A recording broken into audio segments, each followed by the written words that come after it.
Hi everyone, welcome to today's webinar. We will get started soon. We are just waiting for people to jump on to the link. And once things get underway, then we will fully get started. Now, Simon, to be honest, these awkward silences when a webinar starts are really bad, right? So I thought if we could do a bit of an icebreaker. I know I've sprung this on you, but I promise it's nothing too onerous. Yeah. I want to know what your ideal vacation would be. If you could choose the next location, what you want to do, what would it be? Um, I would say I would love to go to a resort with like a kids club where I Mm. have to do very little. I've never had a holiday like that, and I've always thought that would be my worst nightmare, staying in one place. When I'm on holiday, I want to be traveling around, trekking up mountains, but now I've got children, the idea of just staying somewhere where someone will bring you a drink when you press a little bell and there's someone to look after the children sounds like my idea of paradise. And I see people's photos coming back from Fiji and all these places, and just it makes me feel so envious. So that is that's my ideal vacation. How about you? I love that. I would say the same thing. I don't have children yet, but I do understand the appeal of pressing a button and getting like a cocktail delivered to your seat, your pool lounger. So I do see the appeal with that. And I'm not to add, a bit of jealousy into the mix, Simon, but did just come back from Fiji, and I did see the kids section by the pool, and it was pretty good. All the parents chilling, some of them giving their kids off to babysitters. And just enjoying a cocktail. And so it's definitely well worth it. I can see. And the kids are occupied doing their own things. So yes, next on the list after we're done with the webinar, Simon, put in that leave. Oh, perfect. Well, I can see the numbers, everyone ticking up, and I can see people jumping on to this webinar, and we've got a lot jam-packed in this one. So I think what I'll do is I'll get things underway, and as people come on, we'll be doing housekeeping anyway. So good morning, everyone. Thank you so much for taking out your time and joining us today for our webinar on employment law updates in Australia. Believe it or not, the dream team is back again, and you may be wondering who that is exactly. Well, my name is Sanam, and I am the Employment Counsel here at Employment Hero, and I am joined by none other than the most amazing guest speaker that we have, who is absolutely exceptional at employment law, Simon Obee, who is the head of HR advisory at EH, as well as the principal lawyer at EI Legal. Simon, thank you so much for being here. Can I get a bit of background about you? Because I just love hearing it. Okay, so I've been an employment lawyer. I guess that's my background for 20 odd years, both in the UK and over here. And I've been part of the Employment Hero and Employment Innovations family for about 6 years. So yeah, just love working here and helping businesses across Australia with everything to do with employment. That is awesome. And I love the fact that the experience that you have kind of spans over different jurisdictions. And trust me, when we go through today's webinar, Simon is going to make things so much easier to understand, because we're getting into some confusing topics today. And before we kick things off, I just wanted to do a little bit of housekeeping, because if you've been here before, you know the drill. This is a live Q&A webinar where we've allocated time at the end to answer your questions. So please feel free to type them in the bottom of your Zoom screens. There should be a place there where you can ask anything that you want, and we'll try to get to as many as we can in the webinar. But like, with anything that's on a time crunch, we've only got an hour. So if we don't get to everything, then we will try to get to as many as possible after the webinar in our post-webinar, information that we send out. Now, also, today's session is recorded. So there's going to be a lot Simon's going to go through, and I want everyone to sit back, relax, kind of take it in, see what applies to your business and what you need to look out for. But remember, today's session is recorded, and we're going to provide you all of this information. all of the information around, what content is on the slides, as well as the recording and additional information as well. Now, Sophia, if I can get you to go to the next slide, we're going to do a disclaimer, a stock standard disclaimer, because this is the views that are presented by us and it's provided to you in good faith. So please, if you are dealing with anything specific in your area and you have any questions, guess what? We've got Simon on this webinar. So I'll leave all of his details and his information right at the end of the webinar slide. So absolutely feel free to reach out if you have any questions relating to employment law, whether you're an employee or an employer. So, Sophia, next slide we're going to go into is agenda. Now, I won't hammer into this. As you can see, we are focusing on hot button topics relating to those closing loopholes changes, as well as some recent July changes that we've seen and what lies ahead for the rest of this year and next year as well.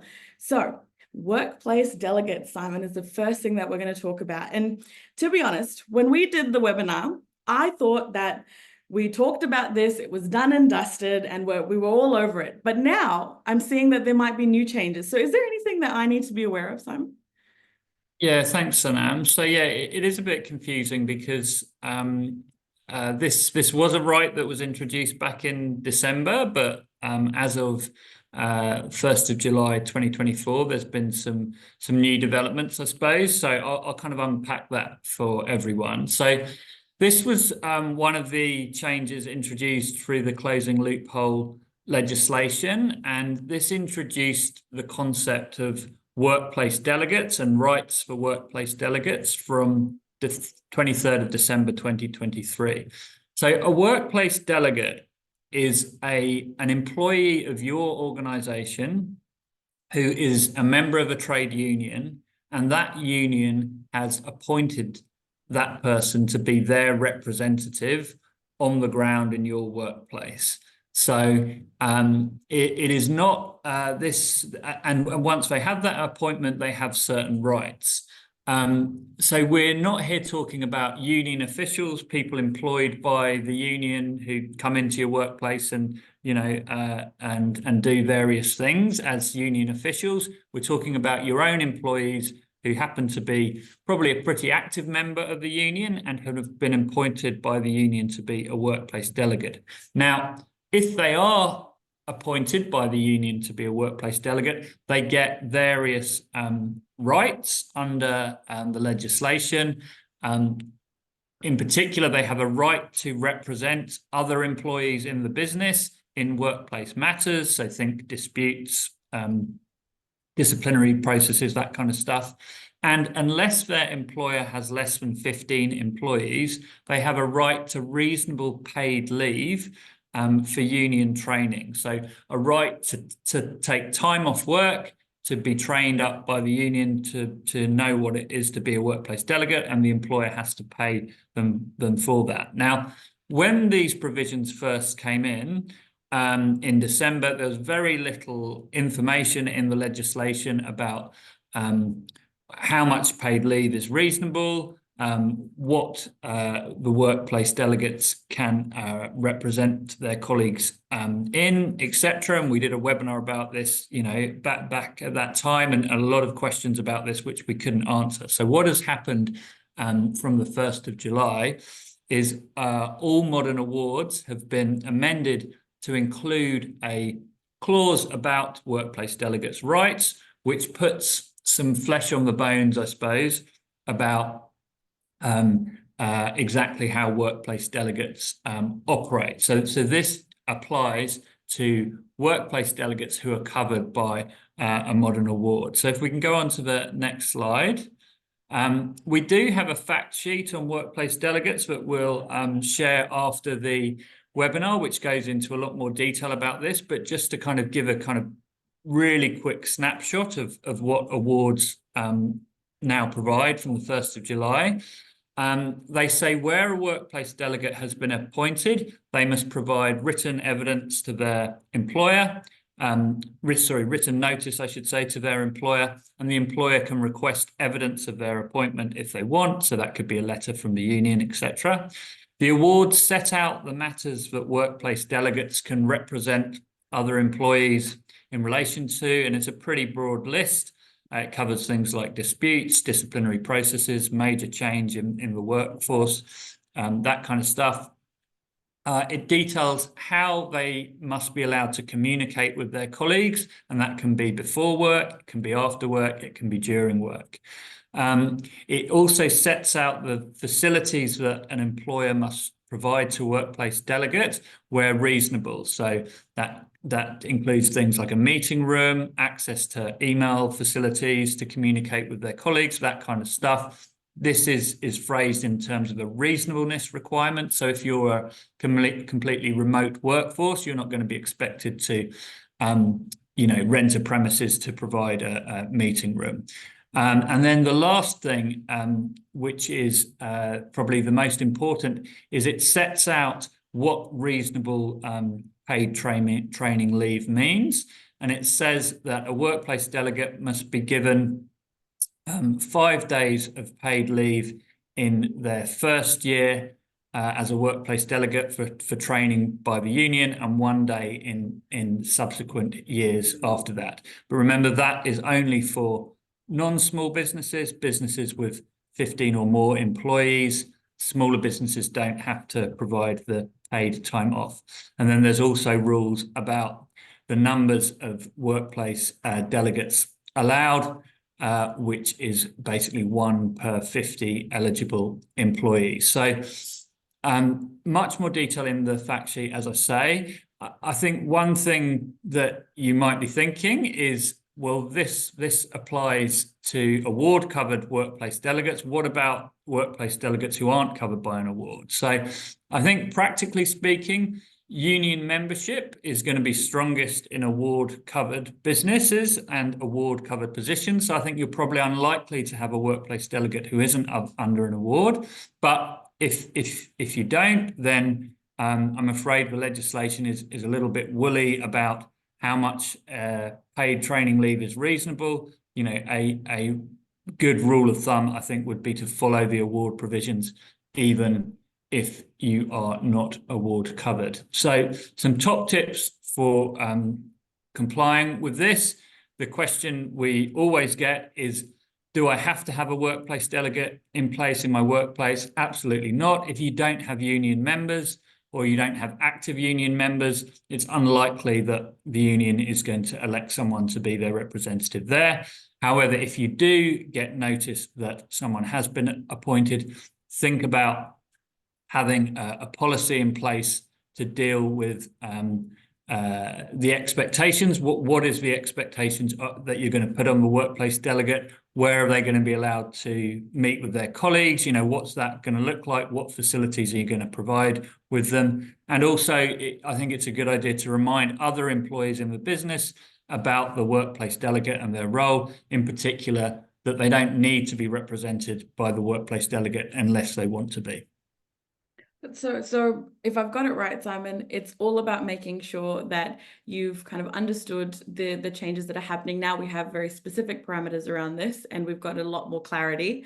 And if this is something coming up in your workplace, then definitely having something along the lines of a policy or something to really set those expectations will make a world of difference. Have I got it right? Yeah, 100%. That's a great summary. And I should just explain I was having some issues with my employment hero background. It was starting to kind of bleed into my face, so I've turned it off. But I hope that's not too distracting. We're keeping the backgrounds on rotation at the moment, so Simon's going to try and next one in like 10 minutes. Yeah. So one of the areas, Simon, that's come up quite often is the right to disconnect. Ever since we've heard everything and then the changes around closing loopholes and all of that, there was this topic that came up. And if I can be completely honest with you, we've been hearing so much about it. It's just around the corner. But I want to know if I'm going to be fined or if I'm going to go to jail if I contact my employees outside of work, because I'm fearful. Yeah, that question does come up a lot. I think I'll explain how it all works, and then you tell me at the end whether I've answered that question. So yeah, it right to disconnect. It's entirely new. It's a new kind of concept coming into force in Australian law.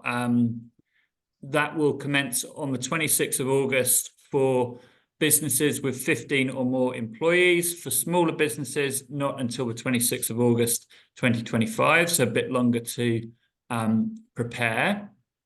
And what it means in a nutshell is it gives employees a right to refuse to accept contact, i.e. to ignore contact, and a right to refuse to monitor for contact outside of their working hours. And that includes contact from their employer and other persons associated with their employment, such as colleagues or clients. But it's not an unlimited right. It is only where the refusal of contact is reasonable. So just to kind of rewind that back and unpick that, it is a right to ignore contact outside of working hours. So that obviously covers things like not picking up phone calls, not responding to text messages, not responding to emails, that sort of thing. But it is broader than that. It is also a right to refuse to monitor for contact. So it is a right to say, well, I'm not going to check my emails. I'm not going to have my phone turned on. I'm going to leave my laptop at work. That sort of thing. So it is broader than just, you know, seeing that your phone is ringing and not answering. The third thing I would say, which is again something which is sort of lost in translation with this a bit, I think, is it is a right that only applies outside of an employee's working hours. So it's nothing to do with protecting employees from working a long day or working overtime or that kind of stuff. There's already other protections about employees working excessive hours. This is saying an employee has a right to disconnect once their working day is finished. Now, they could be doing a short working day, they could be doing a long working day, whatever. The legislation doesn't look at that. It's saying once your working day is finished, this is when the right to disconnect applies. And so it also will apply not just after your employee's shift is finished, but also during periods of leave, annual leave, sick leave, etc. Now, the really important point to understand with this is it is a right to disconnect, to ignore contact, only insofar as is reasonable. So the key point with all of this will be, well, in what circumstances will it be reasonable for an employee to be required to respond to out-of-hours contact? And we'll look at that in a sec. But to answer, you know, the point you raised, Sanam, the way the legislation is phrased is it is a right for employees to ignore attempts to contact them.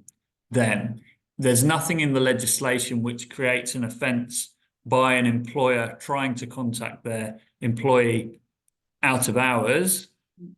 The offence would be caused if an employer dictated to an employee that you have to respond to that contact or that you have to monitor for that contact, and that requirement to respond is or monitor is unreasonable. So the employer is not going to do anything wrong by sending out a message, perhaps, you know, inadvertently when an employee isn't working. It is about the offence will be caused where they say, you didn't answer my email that I sent you out of hours, I'm going to discipline you or dismiss you or pass you over for demotion. If that is unreasonable, that is where the offence is caused. Well, that makes So, Actually, Simon, I was going to say that makes a lot of sense, because in a normal scenario, you don't usually, well, you might have it here and there with some employers, but in most cases, it'll be, just CCing you into an email or sending something through for you to look at tomorrow, rather than you need to answer this right now and it needs to be done overnight and getting it done. We are moving away from that with a lot of employers being like that. But yeah, you're absolutely right. This is actually a very clear distinction now. And I feel like I'm not as bad and in hot waters, so I'm feeling a lot Yeah. better. Yeah, I mean, I think that's true for a lot of businesses, but there will be roles and circumstances where it is necessary for someone to respond to contact or to monitor for contact once we're outside of their working hours, and yeah, it's probably for those roles and those scenarios where an employer is going to have to say, look, I need you to look at this, even though you've clocked off. It's there where the kind of risk is going to arise, and is that a reasonable requirement or not? But we'll look at the question of reasonableness, because that's obviously the key part on the next slide. So helpfully, the Fair Work Act lists 5 things that will be relevant to assessing the reasonableness of refusal of contact. So the first thing is the reason for the contact. So clearly, the more urgent the need for the contact is, the more business critical, the more likely it is going to be reasonable to require an employee to respond to that out of hours. Obviously dealing with emergencies, fire, theft, flood, all of that kind of stuff is at one end of the kind of business critical stuff. And I'm sure we can imagine things which are less critical, can wait till tomorrow. Then it's going to be less reasonable to insist an employee responds out of hours. Number 2 is how the contact is made and the level of disruption to the employee. So I think it's obvious, if someone's finished at 5:30 and you send them a text message at 5:35 saying, I'm really sorry, I forgot to ask you this, I really need your response on blah, blah, blah. That is going to be less disruptive than a phone call at 3 a.m. On Christmas Day. So the third thing is the extent to which the employee is compensated for being on call or for working additional hours. If you are paying them an additional amount, or their salary has been set, above the minimums that you're required, in consideration that their role is one that involves some out-of-hours contact, that is going to be likely to be more reasonable. Number 4, which is the same sort of point, really, the nature of the employee's role and their level of responsibility. Clearly senior management staff, it may well be an expectation of their role that some kind of out-of-hours contact is necessary to deal with, urgent client issues or, emergencies in the business. But equally, you might have roles where an employee isn't, a C-suite employee, but they have a role which it's an inherent part of that role that it involves some out-of-hours contact. So if someone's responsible for, doing the rostering arrangements for your cafe, and they have to deal with the fact that someone might call in the night before and say, I'm sick, I'm not going to be at work tomorrow, and then, they need to ring round and get a replacement. That's an inherent requirement of their role. I would say that you're going to have to deal with those rostering, emergency changes outside of hours. So there will be roles where it will clearly involve some out of hours contact. And then lastly, the employee's personal circumstances, which includes things like caring responsibilities. If someone has responsibility for caring for a dependent at a particular time, it's going to be less reasonable to require them to respond to out-of-hours contact in those periods. And then added to this, modern awards are all being amended in a fairly kind of standard way to come into effect on the 26th of August as well, with a clause that deals with the right to disconnect. And last time I checked, the exact wording was still being finalised, but we pretty much know what they're going to say. And what they're going to say is where the award contains an on-call allowance. So a lot of awards have an allowance that's payable where someone has to hold themselves kind of ready to answer phone calls or whatever out of hours. If that on-call allowance is being paid to an employee, then the award makes clear that an employer won't breach the right to disconnect by contacting the employee or requiring them to monitor for contact during the period where they get that allowance. Similarly, where the award allows for a change of roster in an emergency on less than, that should be 48 hours notice, I'll change that. The right to disconnect will not be breached by an employer attempting to contact the employee. And then also on a similar basis, if the award has recall to work provisions, so a lot of awards say that if someone's left for the day, they can be recalled back to work, perhaps to deal with an emergency, and they're entitled to an extra payment when that happens. The right to disconnect won't be breached by the employer attempting to make contact with the employee about this. Now, in my view, the provisions to the award are a little bit curious because, as we said on the previous slide, the way that the legislation is set up makes clear that an employer doesn't breach the right to disconnect by attempting to contact the employee. It's only where they unreasonably require them to respond to that contact. So it's odd that the awards go to the length of saying an employer won't breach the right to disconnect by attempting to contact an employee to change an emergency roster, because I don't see how the Act can be breached by any attempt to contact. So it's curious to me that the awards are being amended like that.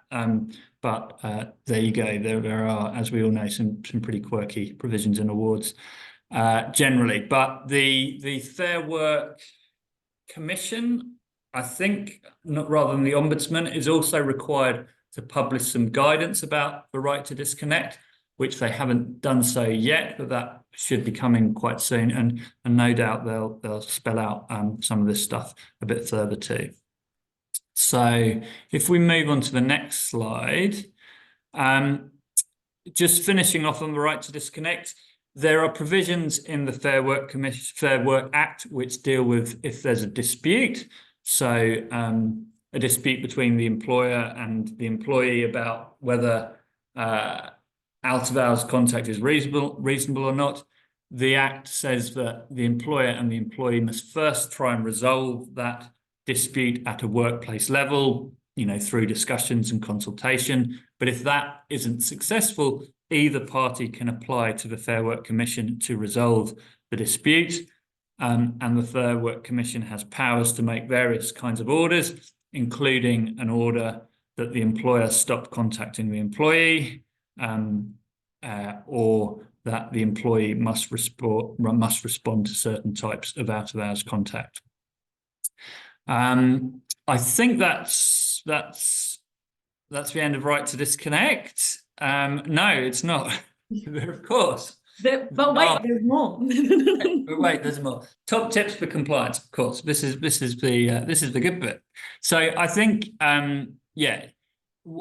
what we would recommend that you start thinking about with the right to disconnect is managing expectations of your employees from day one. So if you are a business that is going to require some or all of your employees to have a degree of out-of-hours contact, set the expectations of what that looks like. We would recommend having a policy in place that deals with that, but also a clause in an employment contract if someone has entered into an employment relationship and signed a contract which talks about, there will be a degree of out of hours contact required, it's very hard for them to then turn around and establish that that requirement is unreasonable if that's what they've signed up for. So we think it's a good idea to set it out in a contract and a policy,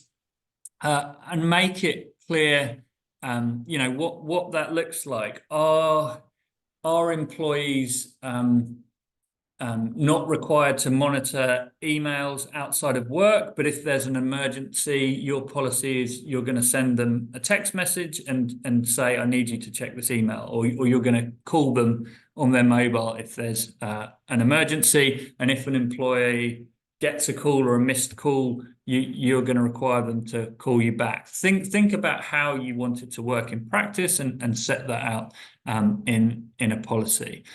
We've got a template policy, of course, available, and also optional clauses for employment contracts that you can think about including. The other thing on a similar basis is I would think about when communications are going to employees that are out of hours, think about whether you should be making clear whether or not a response is required. You have some businesses where, maybe the owner or the founder is used to working all hours of the day and the night and sending out messages to employees, at 3 a.m. when they get a brainwave. But are you expecting your employee to reply to that or not? Is it clear to them whether a response is required? Think about how you can make that clear. You see a lot more these days, people have an email signature which says something like, I work odd hours. Just because you might be getting this outside of your working hours doesn't mean that I require a response. You could have something like that, or you could just say, no need to respond to this today. Or just set it out in a policy. Lots of international businesses, you'll have employees working in different time zones, but manage the expectations. If you're in Australia and you get an email from a colleague in the UK, are you supposed to be responding to it out of hours or not? But make that clear to employees.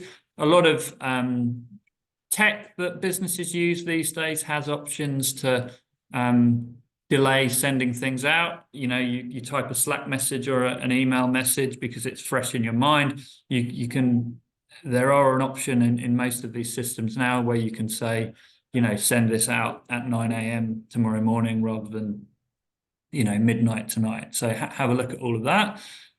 Understand the new provisions in awards. If you're covered by an award, you might not have got your head around the fact that if you are contacting people outside of working hours, they might be entitled to some extra entitlement. Make sure you understand how the award works with on-call allowances, etc. It could be a useful tool for you if you are requiring employees to monitor and respond to emails.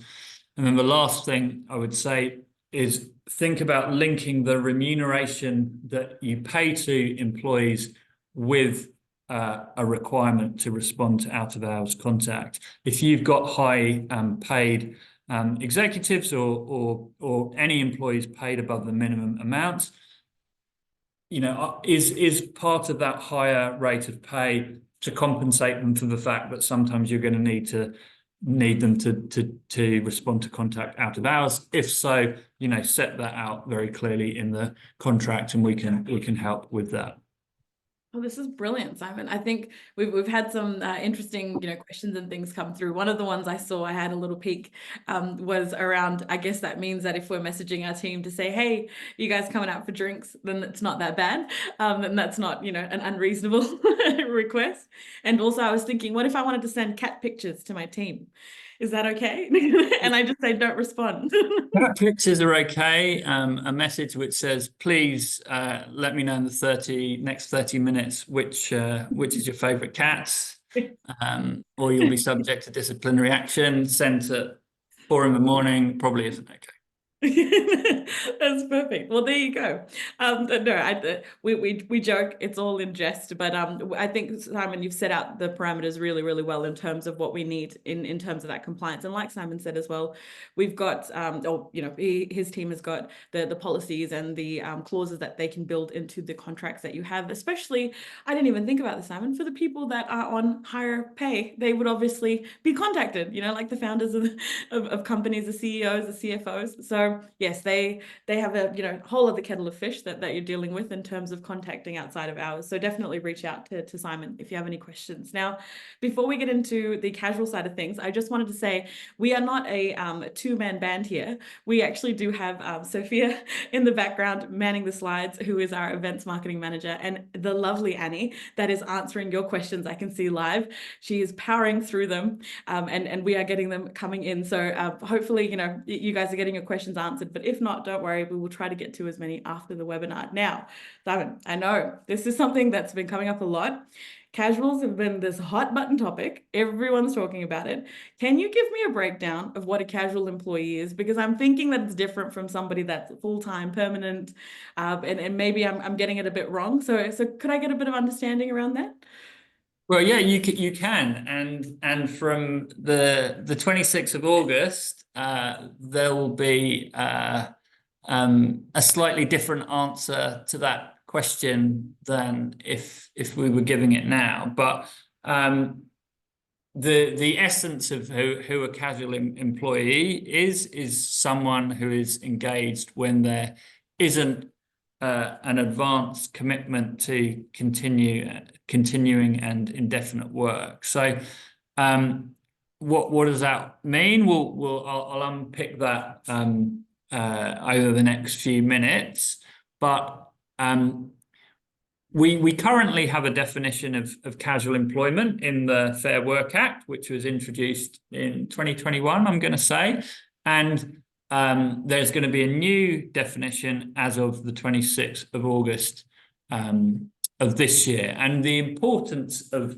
the definition, of understanding the definition, is, of course, that when you engage someone as a casual employee, the risks of doing so is that later down the track, in the eyes of the law, there's going to be a determination that, in fact, they were a permanent employee.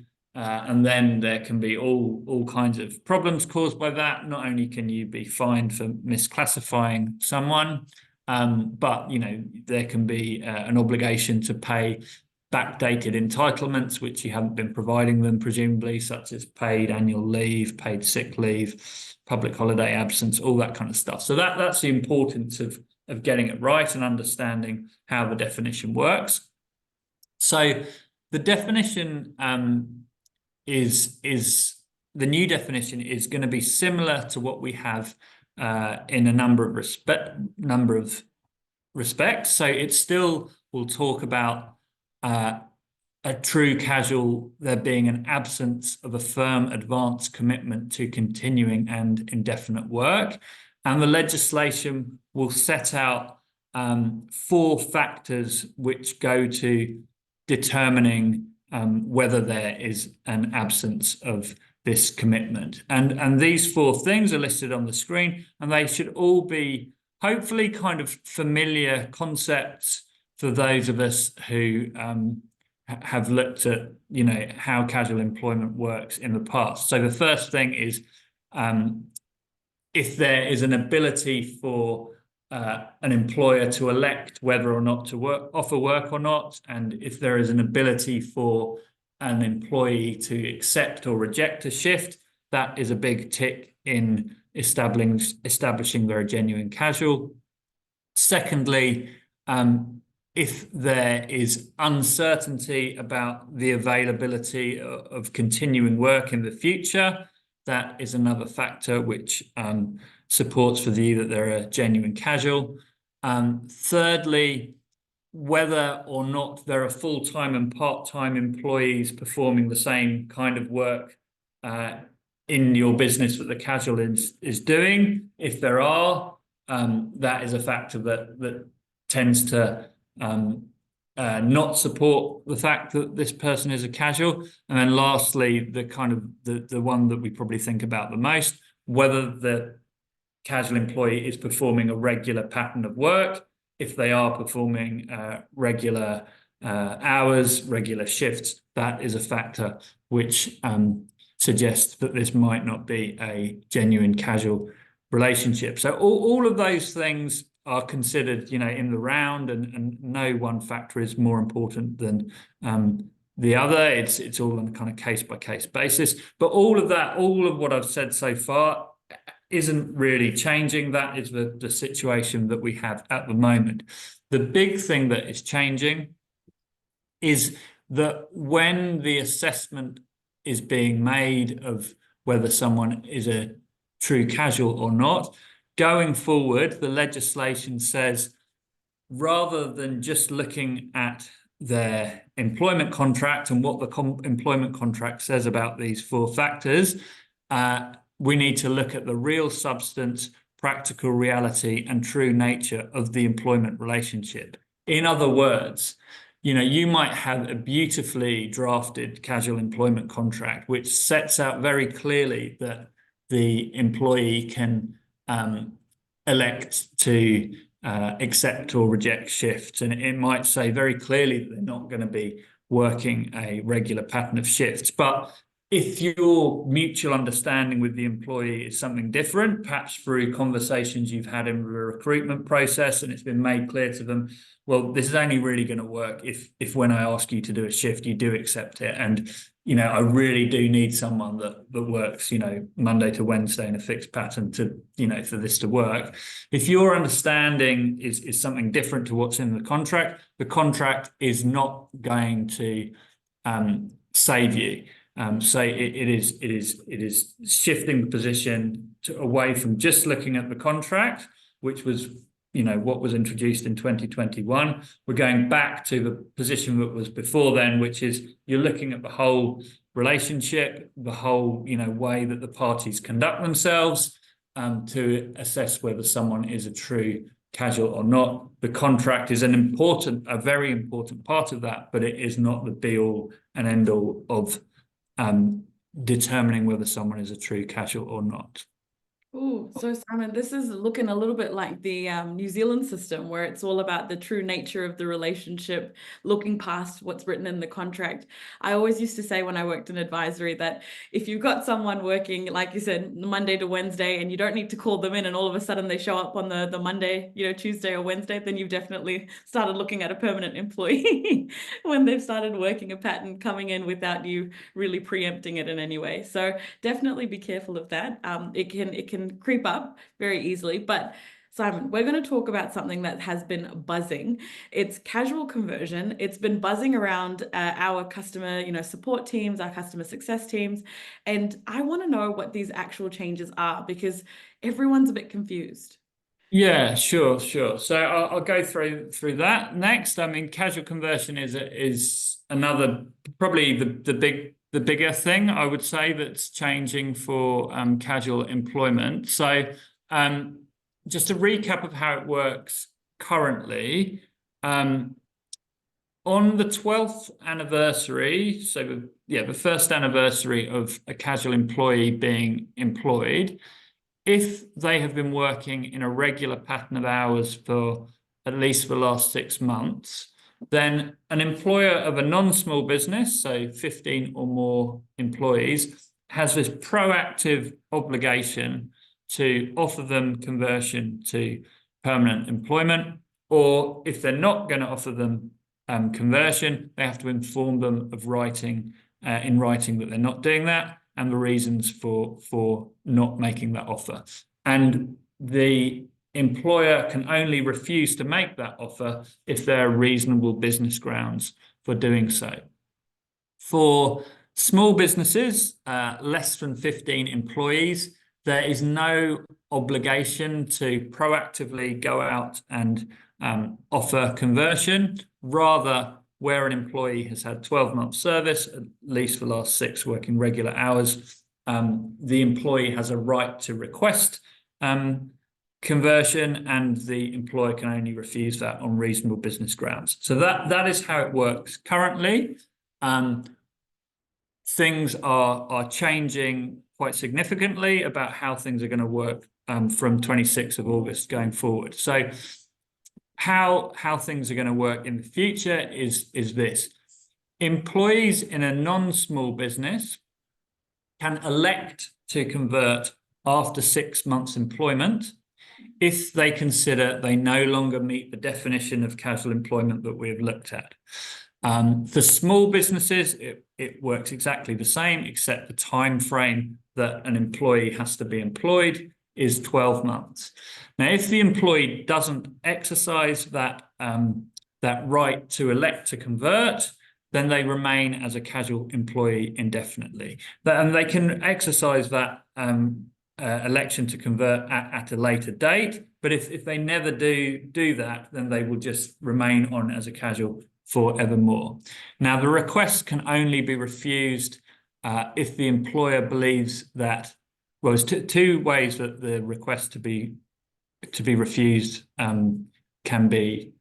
There's two ways that a request to convert can be refused. The first is if the employer believes that the employee still meets the definition of casual employee, and the second is if there are fair and reasonable operational grounds for the refusal. So I know that's a lot to take in, but I think the main thing to note is for small businesses, not much is changing. It is still a right for an employee to request conversion after they've had at least 12 months service. No obligation for an employer to do anything proactive unless they get that request to convert.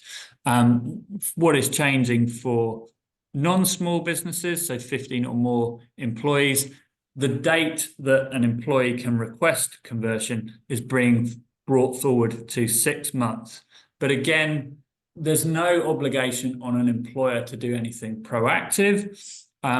It is only when a employee requests to convert that you have to engage with that request, and are there any reasonable operational grounds to reject that request to convert. So I'll give you a practical example of how this will play out, remembering that an employee only has an ability to request conversion when they no longer meet the definition of casual employment. So I'll talk you through a practical example. If we can go back one slide to the definition of casual employment. So let's say you're engaging a casual employee. It's very clear to you that they are a true casual employee. You know, when you first take them on, you offer them shifts. Sometimes they accept a shift, sometimes they don't. Some weeks they work, some weeks they don't. They're doing different hours. You know, they're very clear from the start that they're a true casual employee.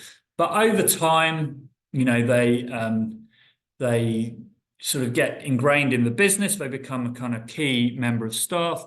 And it just, over time, it kind of morphs into an arrangement where they're working regular hours. You no longer need to offer them shifts. It's just become an understanding they're going to be there Monday to Friday from whatever hours they work. There's no longer this offer and acceptance of shifts. They would never reject a shift, and they're working kind of regular hours every week. They've kind of morphed into an arrangement whereby they no longer meet the definition of casual employee. Now, you don't need to worry. So long as you've properly engaged them as a casual employee at the start, you don't need to worry that they are going to somehow kind of magically transform into a permanent employee behind your back, but rather, if they've been employed for at least 6 months in a non-small business, or 12 months in a smaller business, they are now going to have this right to elect to convert, to say, hey, I no longer think I meet this definition of casual employment. You then need to offer them conversion unless there is a reasonable business ground for not doing so, such as that role is not going to exist going forward, or you can show that there is some real need to have the flexibility to engage someone on a casual basis, and you can't offer them permanent work. But of course, that's going to be hard to justify if they've been working regular hours for a prolonged period. So I hope that kind of spells things out clear enough. Again, we've got a fact sheet on this that we will share after the webinar. If we go on to the next slide, just a couple of final points. The process about how this works is the request to convert must be in writing. Where an employer receives that, they must respond in writing within 21 days. They must consult with the employee within that time. And if there's a dispute about conversion, applications can be made to the Fair Work Commission. When do the new rules take effect? Well, for any new casual employees first employed on or after the 26th of August, the new rules will apply immediately. However, for casual employees who are already employed prior to the 26th of August, then the existing rules will continue to apply for 6 months for employers with 15 or more employees, or for 12 months for employers with less than 15 employees. The net effect of that, the real practical impact of that, is if you are a non-small business and you had a casual employee who was employed before the 26th of August, if they reach their 12-month anniversary at any date prior to the 26th of Feb 2025, you will still have to proactively offer them conversion to permanent employment. If they hit their 12-month anniversary after 26th of Feb 2025, then the new rules are already in place. No obligation to proactively offer conversion, but the employee has a request to convert if they wish to. So I know there's a lot to take in there, and in particular, the stuff about when the new rules take effect can be a bit tricky, but we do have some more information about that. One of my colleagues is working on a flow chart to guide you through it. So don't worry if it's still hasn't quite clicked yet. We've got everything that you need regarding that. Perfect. And I think we've got casual employment information statement, Simon, but I am mindful that we've got 10 minutes left. So we'll try to get to as many questions, maybe in the last part of the webinar, and we might go over a little bit of time, but we'll try to stick to the time frame as much as we can. Yeah, I'll do this really quick. Okay, casual employment information statement. Currently, as you know, it has to be given to casual employees when they start work. Going forward, businesses with 15 or more employees, you give it to them when they start, then again at 6 months, then again at 12 months, and then again at every 12 months after that until the end of time. Perfect. Smaller businesses, less than 15 employees, you give it to them when they start employment, and then on their 12-month anniversary, and then never again. Oh, well, there you go. That was actually really succinct. For anyone that uses our platform, I just wanted to quickly add that our product and engineering teams have really been working on this to make sure that we can streamline the process for you. So just to give you a bit of a background, what we've done is we've worked on the platform. It's ready to be launched on the 26th when the changes come into place officially. But essentially what will happen is the admin users will be notified that the statement needs to be reissued, and the admin user has the full discretion to hit that reissue button after they get the notification. And then finally, that will be sent out to the employees. Now, to factor in both scenarios, what we've done is allowed for the statement to be reissued every 6 months. And so it's at the discretion of the employer or the admin user to hit issue or not, and you can dismiss it if you like. So that's what we've kind of done in the background. We will be releasing knowledge-based articles. If you've used them before, you'd know that they just give you a bit of background around the areas of the platform and what they do, as well as making sure that our monthly product updates will have this information in there as well. So definitely keep an eye out for that.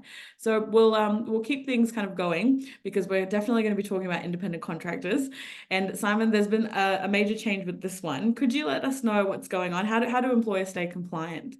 Yeah, sure. So a few changes coming into effect with regarding contractors. The first is there is going to be a definition of employee inserted into the Fair Work Act, and really the effect of that is it will be relevant to the employee versus contractor test. So the same as we said with casuals, if you're engaging contractors, you need to make sure you understand that the test of who is an employee and who is a genuine contractor, and this definition will deal with that, I suppose. And what the definition says is it looks at the common law meaning of employee, which is basically the meaning of employee versus contractor that has been developed by cases, by courts, over years gone by. And so that means that the factors which we're familiar looking at when determining whether someone is a genuine contractor or not will still apply. How much control does the business have over the worker? The more control, the more likely they are to be an employee rather than a contractor. Can the worker delegate work to other employees or subcontractors at their own expense? If so, likely to be a contractor. Are they paid by their time and hourly rate or by producing a result? If it is producing a result, more likely to be a contractor. Are they required to provide their own equipment? If so, more likely to be a contractor. All those factors, which hopefully you're familiar with if you engage contractors, still apply. What is changing, and this is the same change as we saw with casual employees, in making that assessment, you need to look at the real substance, practical reality, and true nature of the relationship rather than just the terms of the contract. In other words, a contract is not going to save you. You might have a beautifully drafted contractor agreement which says that the contractor can delegate work to others. It says that the contractor is responsible for providing all equipment. But if in reality your arrangement with the contractor is that they have to do the work personally, if your arrangement with them is that you've given them a laptop and a mobile phone, the contract isn't going to save you. So it's really important to kind of engage with these concepts, make sure you are engaging only genuine contractors. The next dot point on the slide, there is an offence for what's called sham contracting, which is misclassifying someone as a contractor when they should have been an employee. That offence is getting harder to avoid. It's quite a legal point, but going forward, to avoid that offence, you're not only going to have to show that you believed someone was a contractor and not an employee, but you're going to have to show that was a reasonable belief. So there's a question of, were your beliefs reasonable or not, which wasn't assessed previously. So it's going to be harder to avoid that offence. Just the last couple of points really quickly. There's going to be an easier ability for contractors to challenge unfair contract terms, such as terms about payments, etc., through the Fair Work Commission, rather than having to go through the courts, which was a lot more onerous and time-consuming. And there is going to be a whole host of new rights for certain contractors, referred to as regulated workers, who basically fall into one of two groups. They're either contractors in the road transport industry, so owner-drivers, people who drive trucks and contract with companies to transport them, or employee-like workers engaged through digital platforms. Think of Uber, Menulog, those types of setups. Those types of contractors, there will be an ability for the Fair Work Commission to set minimum standards for them, which will be similar to modern awards. There'll be an ability for those contractors to agree collective agreements with their businesses that engage them, to alter the terms of the minimum standards. So that is obviously similar to an enterprise agreement. And there will be unfair deactivation rights similar to an employee's right to unfair dismissal, giving them a right to challenge unfair terminations of their services. Ah, So okay. that's No, a quick whistle stop through the independent contractor changes. yeah, that was really good. I mean, I think we got a good idea of kind of where the changes are and where they're headed in terms of towards the end of August. And on the topic of changes, Simon, we have seen some changes already come into place, some that we haven't discussed in this particular webinar, and changes that lie ahead. Could you just give us a brief rundown of these changes? Yeah, really quick. Parental leave pay is a government entitlement that some employees are entitled to when they take unpaid parental leave from their employer or paid parental leave from their employer as well. That the entitlement has changed from 20 weeks to 22 weeks at the minimum wage from the 1st of July. So if you have a leave policy in place that signpost employees to that entitlement, make sure that's up to date. A new union right of entry to investigate underpayments came into effect on the 1st of July. Usually they have to provide notice of coming on site, but now if it's to investigate underpayments, they don't. A new criminal offence of industrial manslaughter, where someone dies due to a work health and safety incident, also came into effect on the 1st of July. We have same job, same pay, which only affects labour hire companies who must pay their employees the same rate that they would be entitled to under a host employer's enterprise agreement. That came into effect over various dates, but the practical implication is 1st of November is when that's all going to really kick off. Things that are coming up over the next year: criminalisation of wage theft. Businesses where individuals can face 10 years in prison and a $7.8 million fine for deliberate wage underpayments, but there are safe harbour protections.